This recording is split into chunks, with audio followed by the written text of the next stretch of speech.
If you know about me and Yu-Gi-Oh, then you know 9 times out of 10 I'm playing branded. But if you know about me and Yu-Gi-Oh, you know I don't play branded like how most people play branded. Recently, they've released new branded cards, which tremendously boost the playing style of all branded players, as well as just generic dragon, spellcaster, fusion players. Anybody can benefit from these cards. But more so, I'm benefiting from these cards because they're boosting the playing style that I've already been playing for the past 2 years now. This is what we looking like right now. We're playing the full-on lore. So we got a lot of weird stuff going on in here. So first we're going to start off with our searchers. We got 5 different normal summon, technically we got a whole bunch of different normal summons, but these are our searcher cards. So we got our 3 Oliver, and then we got 2 Springen's Kit. Springen's Kit is so clutch for most of our combos here. They both, on normal or special summon, can get you a branded Speller Trap. The only thing for Springen's Kit, though, is she can grab a branded Speller Trap from banished deck or grave, and she also has to place a card from your hand on the bottom of the deck after she grabs that card. So if you only have 1 card in hand and you search, you're gonna have to put that 1 card back. If you have no cards in hand, whatever you're adding is going right back into the deck.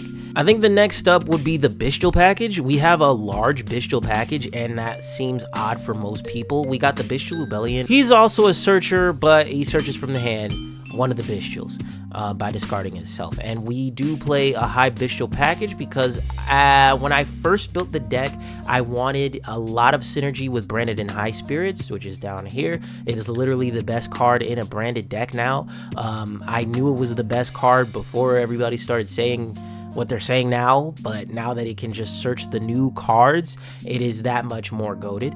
This card paired with Bestials can just get any of your dragon and extra deck monsters to the graveyard to proc their effects in the end phase, which is amazing, but also triggers some of our Bestial combos for synchro plays in order to get to Bestialist batter. That will be explained shortly. If you don't know what these cards do, I'm just going to have each of them up for a little bit and then you can read, just because if I go through and try to explain all of it, I am very long-winded, and I know that about myself. I'm only playing Druisworm, Sarnier, and Magnamut, and then Lubellion. One of these is part of the Bestial package, but I'm counting him as part of my Albaz package. I am running 6 Fallen of Albaz. I'm running the Bestial Aluber. I'm running the Albaz the Ashen. I'm running 1 Albion the Shrouded Dragon only because its effect, if you read his effect, right? His effect to draw, basically, every time when I was playing more than 1, I would use the effect to draw, and then I would draw another one. And I'd be like, how am I doing? I'm playing 60. I'm playing 45. I'm playing 50 cards. I would always draw another copy. But I guess to explain the other Albazes, the Bestial Aluber, whose name becomes Fallen of Albaz while on the field or in the grave, he is literally there because of that first effect I just listed. He is crucial for certain Bestial combos, and because of that, I've kept him in the deck. He's not as necessary now that we have the new cards, but there are times where those plays do come up still, and so I've kept him in. And there's a lot of dragons running around, so his actual effects do come up. It's pretty powerful. It's also a tuner, which also comes up nowadays. Albaz the Ashen is a really cool card. It is target protection. It gets really beefy. Beyond that, though, it is very good for target protection because Imperm is out. The only way they can get past your monsters, you have to go through Ashen first. If you don't use target protection, you can your only other options Droplet, non-targeting, removal, things like that. The OG Fallen of Albaz, if normal or special summon, becomes super poly. You can interact with it, but it is super poly. I love this card. I have to run at least 1. It's super powerful. And the new card, Fallen of the White Dragon. If this card is in your hand, you can send a monster that mentions Fallen of Albaz from your extra deck to the grave and special summon this card. But it locks you into level 8 fusion or synchros if you use this effect. So 9 times out of 10, I'm not typically using this effect. If this card is normal or special summon, though, you can special summon an Ecclesia monster from your hand, deck, or grave, which we have 3 different targets for, which is great, very great. Now, this is where you might be looking at me and being like, Kenny, What the heck is this doing in here? Why is Springin's Rocky in your branded deck? And to that I say, oh my goodness, you sweet child. Springin's Rocky is honestly not what I was playing before. I was playing Springin's Captain Sargus and Springin's Brothers. I had played Springin's Rocky for just a split second just because it felt like I needed one more machine. But now Springin's Rocky is kind of crucial to what I'm doing. At least for the play I like to opt for. It's pretty fun for like protection purposes. If this card is no more special summon, you can target a Great Sandseed Gold Gorgonda or a Springin's monster in your grave, add it to your hand, and every Springin's monster that is a machine attaches itself to a Springin's Xyz. That's all you have to know about that. Springin's Brothers can revive a Springin's in the grave if it's sent from the hand or deck to the grave. Springin's Sargus, Captain Sargus, can detach a material from an Xyz monster during your opponent's turn only, and target a face-up card on the field, destroy it. It's removal. It's a pop. That pairs very well with our Xyz monsters, which we'll get into right now. Let's start off with our big fella, Gigantic Champion Sargus. I'll leave the text up because it feels like I'm getting long-winded again. He gets around so many different things. Even if you know you're up against a deck that benefits from being destroyed, say you're going up against a Yubel or something, you can bounce that card back to the hand instead of destroying it. And now they have like a level 10 brick in the hand. Now, granted, Yubel probably could get around that nowadays. However, you still clear the board and you don't have to hit into a level 10 zero attack monster who's going to make you take all your damage that you were going to do. You get what I'm saying. You get what I'm saying. It's very cool. And while he has material, he can search any Springin's or Therian card from the deck to the hand. Springin's cards that I might be searching off of this. Firstly, we got Tally Ho Springin's. When I activate this card, you can detach up to 3 materials from monsters. It's basically a soul charge. Oh my gosh. It adds a Springin's, then it summons that many that I've detached from from hand or grave.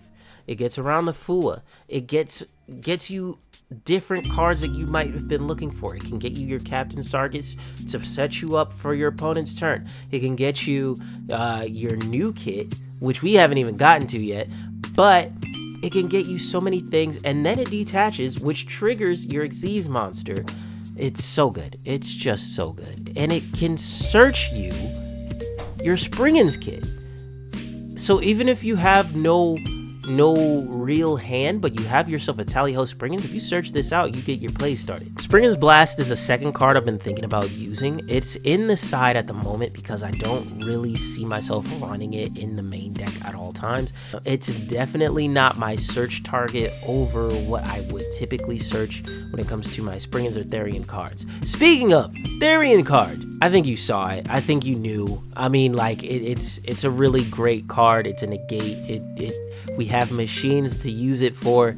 It's busted. It's quite literally nice interruption. This new card is quite literally one of the most busted cards that I've ever seen. And the fact that people don't like this card is wild to me because it gets me anything out of my graveyard except my Bestials or Dogmaticas.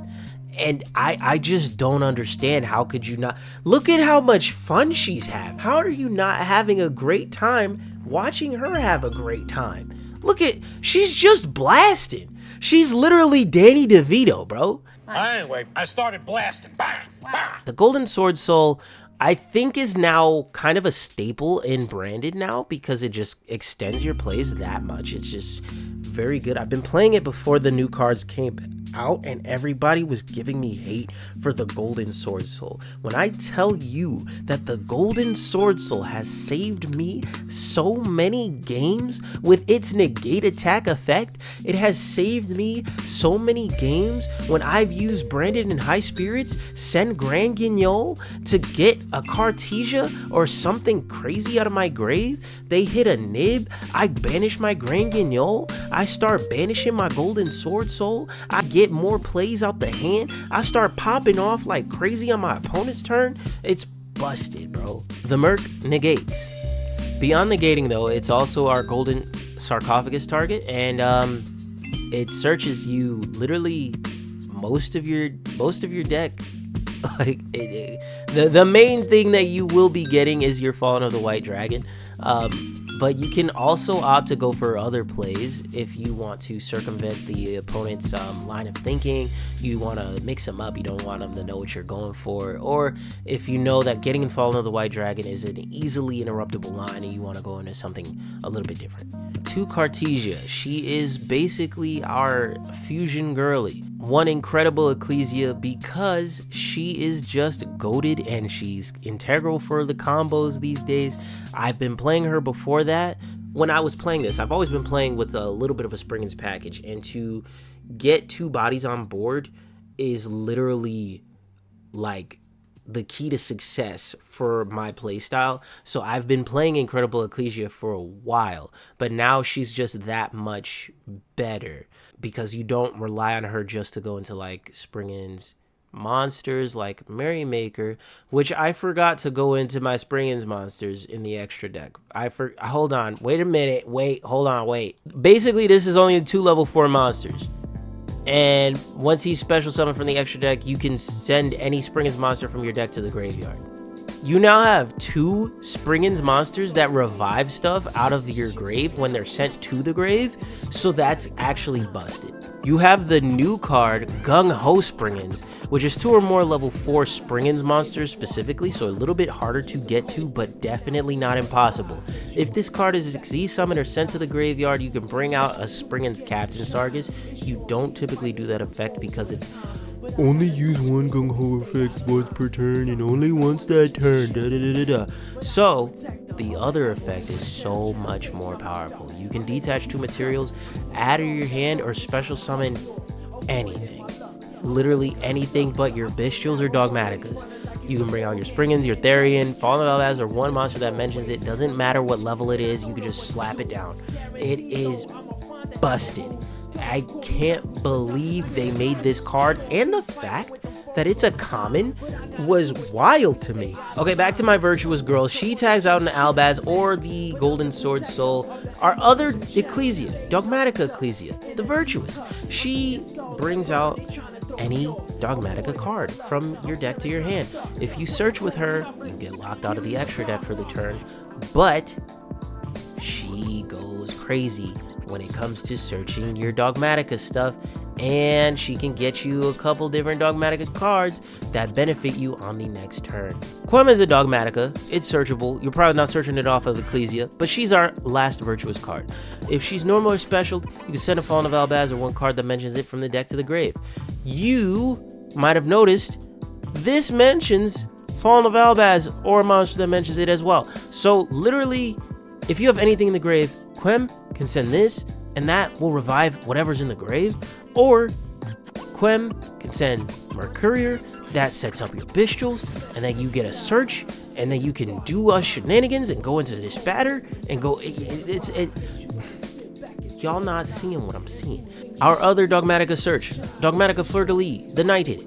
She is basically a negate as long as you have another Dogmatica on the field. New Fleur-de-Lis, I'm not as fond of it. I'm not even gonna hold you, but she has come up a little bit, and I'm not gonna lie, I'm still 50-50 on her. I'm still 50-50. Basically, what she does is, if there's an extra deck monster on the board at any moment in time, she can quick effect special summon herself from the hand. If she is special summoned from the hand, regardless of whose effect is special summoning her from the hand, she can set a Dogmatica trap from the deck. You might be looking and be like, why would you set that Dogmatica trap? You know it's just gonna lock you out of the extra deck.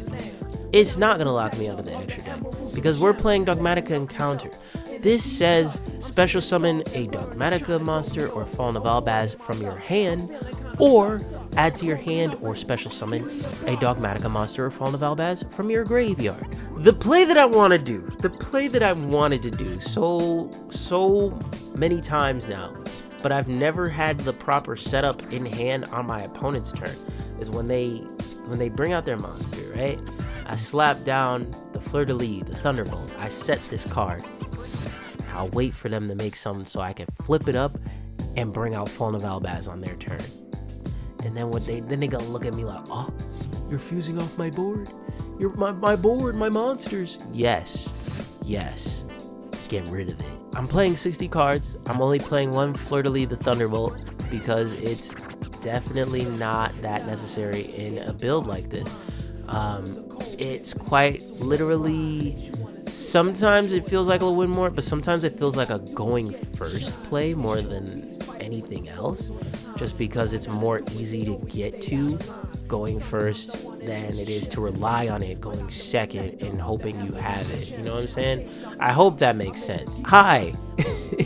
Why am I playing Rituals, you might ask? It's very, very easy to get to this card now. It was easy before these cards came out. These 4 new cards came out. Now, it is beyond easy to get to. If you have this in hand, you can make it turn 1 more than likely. Dump half your extra deck / your hand, or a combination of both, to the graveyard. And whatever you send, I don't really care, because Albazoa is unaffected. And my Dogmaticas are unaffected. Now, you might, if you're going up against Branded, you probably won't want to do that. Just don't do it. Just don't use that effect if you know you're going up against Branded. Or, if you would like, you can use this card first. Dogmatica Matrix basically gets you your Dogmatica Ritual monster or your Ritual spell, or both if your opponent controls a monster, or if you already have one and your opponent controls a monster, you can just add any Dogmatica card on top of it. It doesn't have to be a Ritual spell or a trap. While you control said Ritual monster, you can look at either player's extra deck and just rip one. So if you're afraid that you're going up against Branded and you just want to hard play your Albazoa going first game, you can definitely use this first, take a peek at what they're doing, and then send their most pivotal piece. And then if it's safe to do so after that, you can make them send 7 cards from their hand and an extra deck to the grave. We are in spell territory where I did not think that I would be yapping for this much. It says 26 minutes here, and I'm astounded. Basically, 1 Branded Fusion. I know where it's at 2 again. I just don't see the point. Branded in white is my go-to. Branded in white goes freaking sicko mode. It fuses as long as you use a dragon. If you use Fallen of Albaz, you can banish materials too. And we have 6 Fallen of Albaz. Gold Sark, you know what that does. I'ma just have everything that's here, like I said before, just listed. Branded in High Spirits, I said it already, but it's quite literally the best card. Branded in Red is our other fusion card. It is not come up as often for me. It is definitely probably sideable now. I won't say it's cuttable because there are still instances where I think it's necessary, especially for the way that I'm playing. I'm still discovering new routes to take, and definitely there are times where I can make a solid board and then just not have an Albaz hit the grave or the field till the end phase, and then I won't be able to fuse. So Branded in Red definitely would come in handy there. Beyond that though, with the extra deck monsters we have and our easier ways to get to Cartesia, it's definitely been a little bit more outclassed for sure. Branded opening, only playing 1, mainly for the protection. It locks you into fusion monsters, and I'm not trying to do that. Super Poly is goated. I'm fusing your monster. Gimme Tally-Ho Springans. It's our spell searcher.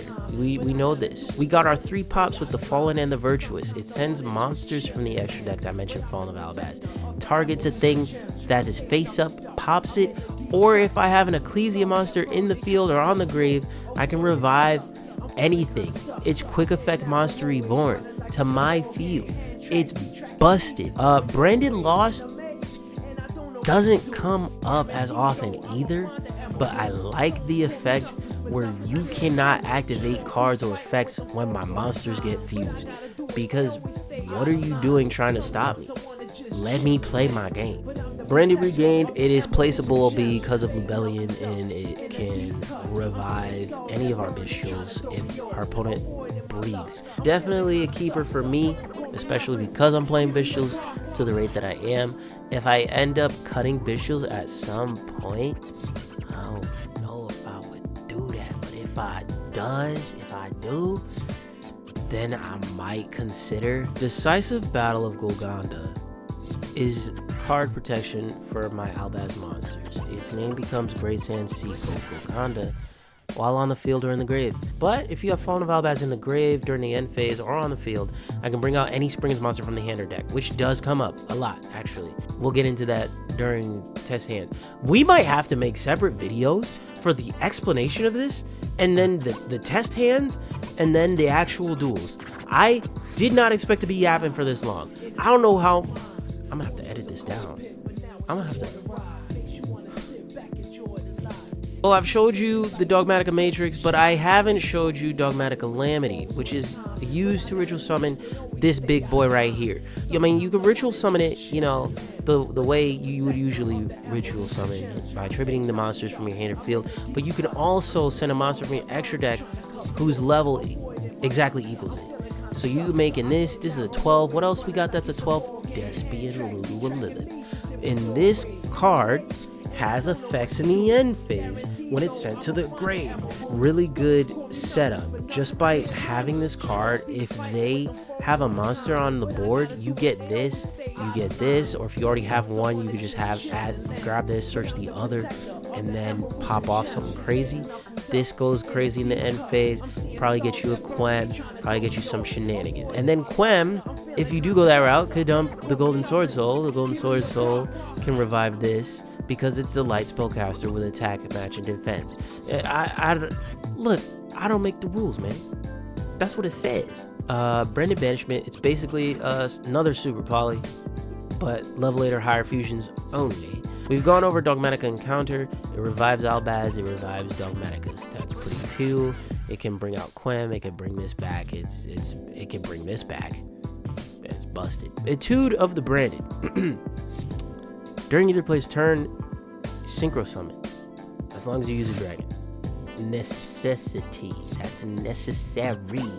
There are times where you will get food and you do not want to give them too many cards, and so you literally have to end on Fallen of White, sending Albion, slapping down Incredible Ecclesia. Albion will set the Etude, and then you can just play on the opponent's turn and do your combos that way. You're gonna synchro into Ecclesia and the Dark Dragon, which is our new card. She's goated. She is basically she's one of the best new things that has come to Branded. Literally all of the cards I think that came out for Branded are just goated. They're just immaculate. But this is quite literally probably the second best out of the four of them. Fallen in the White would probably be the best. I feel like I've explained it overly too many times at this point. I'm assuming that everybody that's clicking on this video is a Branded player. So please forgive me if you're new and I'm like skipping through, but in my eyes, we are already at 35 minutes and I have to edit this down and I'm losing my voice again. My side deck is a little messy. Despian Proskenion is a nice little side target to have. I think Masquerade still comes up because if you're on the Tax Dragon, and my math is right, you have like 14 effects that you can do, and then you can't play the game anymore. So you have to out Masquerade within 14 effects, and that's assuming you didn't have your life points doing shenanigans or anything like that. That's neither here nor there. We have Alban Lenatus in the side just because we do go up against dragons sometimes, and dragons be running rampant, you know what I'm saying? That's most of the deck. I think we've described everything, and now I'm gonna see. I have to edit this now, but I'm gonna see if I can hopefully cut this down to something manageable, like 15 minutes. I don't know why I'm at 40 minutes. This is bad. This is bad.